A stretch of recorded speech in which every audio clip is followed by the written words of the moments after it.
Is this the next best affordable whiskey brand? Let's find out.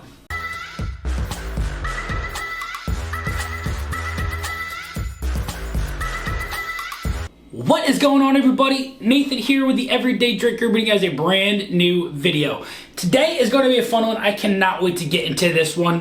We are going to be doing a review and breakdown on the Bendt Distillery coming out of the Great Lone Star State of Texas. Now, they've got a couple of offerings, and they were kind enough to send me 4 of them that we have on the bar top right now. I always make sure that I can give you guys a full and honest review of anything that is sent my way, and that is what I'm going to do today. We've got their bottled and bond bourbon, their bottled and bond rye, their bottled and bond single malt, and then we also have their Bendt offering, which is going to be an 83 proof offering with a blend of 5 of their whiskeys that they have coming out of their distillery, which I think is pretty darn cool. Now, make sure you guys leave a comment down below on if you've ever had a Bendt offering out of Texas. That's what today's video is for. We're going to be doing a full review on all 4 of these whiskeys, so if you've seen them on the shelf, you've contemplated picking them up, or you've just never heard of them and you find any of these 4 interesting, you can definitely go pick those up if you seem like you are interested in those. Now, before we get into it again, I want to thank Kurt and Trent over at SLB. Thank you for the amazing hospitality. Those 2 guys over there are some of the best guys in the game of this bourbon world, and hospitality was fantastic. It was a great time being down at the SLB Basement Bourbon Bar. We'll be doing some more videos here, hopefully in the near future. You know, that was a video in the 2 years running. You know, we've talked about doing it many times, and it was about darn time that it actually occurred. Let's get into this bourbon. It is a 100 proof bottled and bond Texas bourbon that I'm really excited for. So it's going to have that crafty nose. It's got that really nice, soft, grainy, buttery corn note that comes through. It's really pleasant. I get a little bit of like a toffee crunch on there too. And it's very easy. It's very approachable. Not a lot of burn off of this, but it's not your Kentucky style bourbon nose. When every Texas bourbon that I've had has always had this really interesting nose, and I think it's all about their corn and the way that it's aged down there. You know, that Texas heat really attacks those barrels, and I think that, you know, it does a little bit something different in that for that whiskey, and this is definitely something that is different compared to Kentucky bourbon. So let's get into the palate of this. You know, we always talk about the nose, but we gotta get into the palate. The first sip of this whiskey, this bourbon right here, you get a little bit of a burn that comes through and just overpowers everything. But as soon as that burn dissipates, you get some really nice buttery notes off of this. A little bit of a butterscotch. There's a little bit of a true like brown butter in here. It's got a savory note in there. Not getting a lot of like super rich sweetness off of this. It has a little bit of an oaky presence on there. You know, obviously it's at least 4 years old, but because it's from Texas, it's got a little bit more of that oak punch to it. And it's not my favorite thing in the world, but it's not bad. You know, it's got a lot of interesting characteristics to it. I get a little bit of a black tea off of this. It's an unsweetened black tea is what's going on in that finish, and I really enjoy that like really nice earthy herbal note that comes off of this that you don't get a lot from Kentucky bourbons. You know, I get really interesting funky notes from bourbons that are made outside of, you know, Indiana and Kentucky. You know, like Texas definitely brings some funky bourbons, and this is definitely one of them. And I think it might be possibly, you know, it's not as good, in my opinion, as Still Austin. Still Austin's on another level in that Kentucky or that Texas bourbon world. I might go as far to say that it's better than the Old Forester King Ranch. I'm not a fan of that at all. But their bourbon is good. You know, for something that's under 60 bucks, bottled and bond, looking for something a little bit different. You know, you're not looking for that sweet punch. That is definitely going to be an offering that you might enjoy. Now, let's get into the rye. This one right here, again, 100 proof, bottled in bond, Texas rye whiskey. This is incredible. I've had it a couple of times, and I can't wait to get into this and give you guys a review of this, because this rye is one heck of a value rye right here. Well, one of the first notes I get off of this is golly, what are they? The Sour Patch Kid watermelons, the watermelon and the strawberry. I get that, a little bit of that, like, I think it's citric acid. I could be completely wrong on that. I'm not a scientist. Please don't quote me on that. But it's that soury note, but it's got that watermelon note. It's got a little bit of that light berry note. It's really, it's interesting for a rye.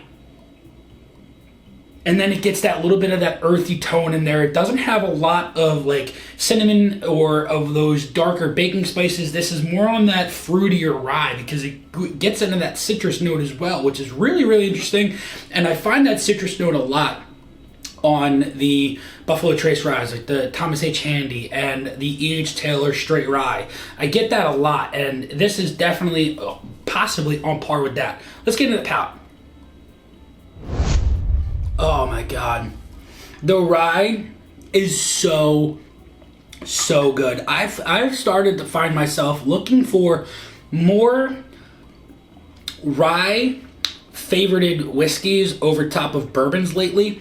I don't know if I'm just switching over for the time. We're getting in that rye season, going into our fall and winter times right around the corner.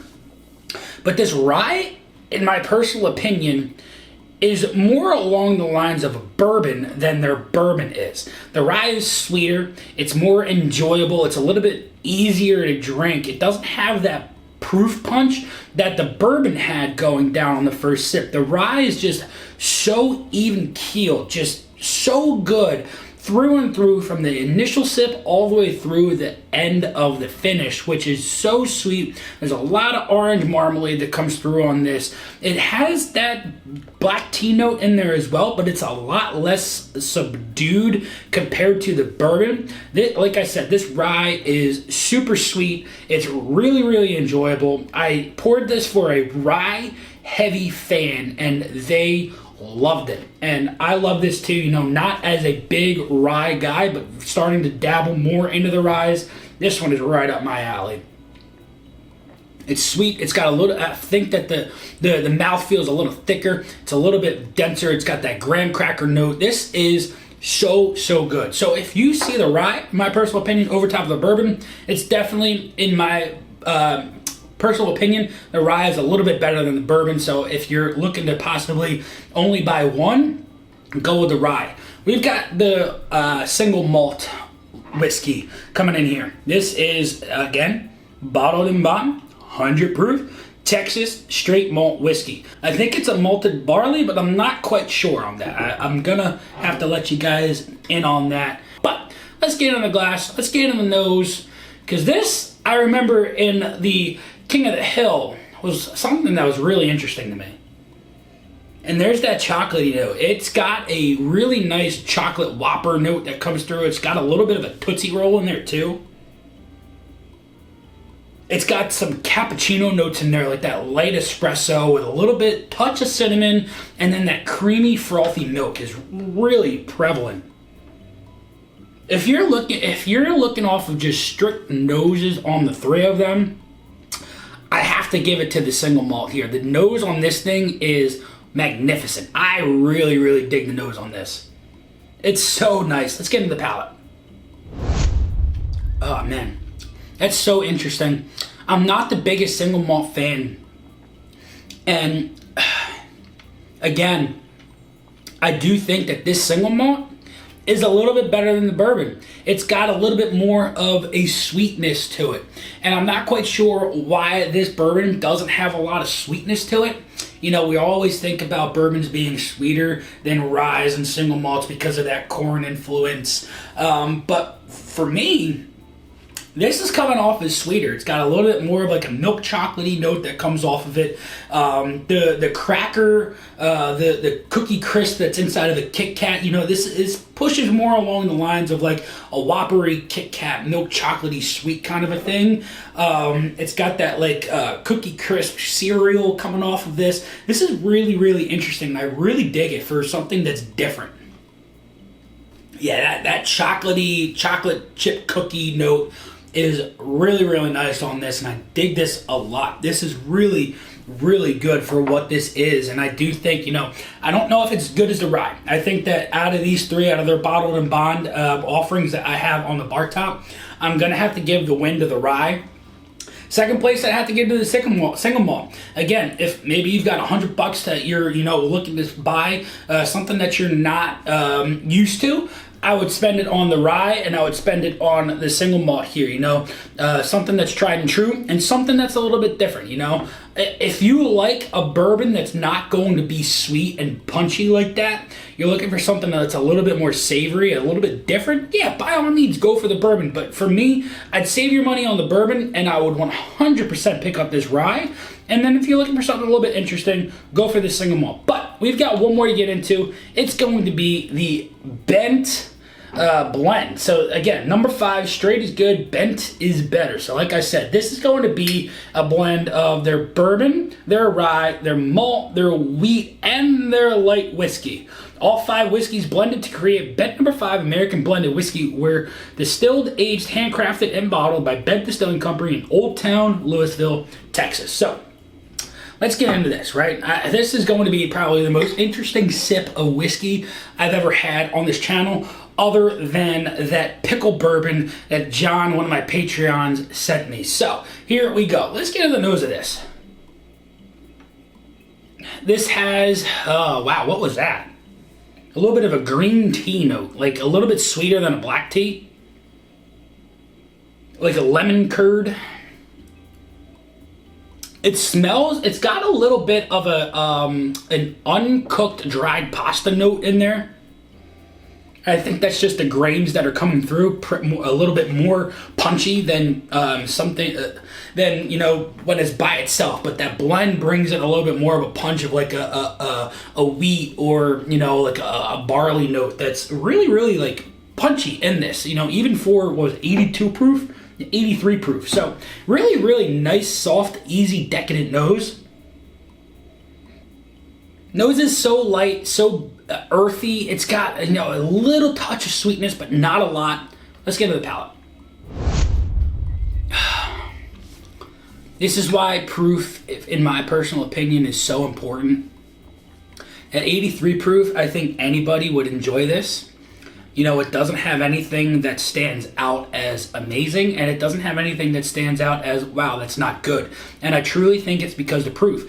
Now, if they had this at like a barrel proof, give me this barrel proof with all of those blends coming in, giving me everything that those have to offer, I think that it might be darn good. But, at 83 proof, I think it's just a shelfer to have. I don't know if this is something that you would mix with.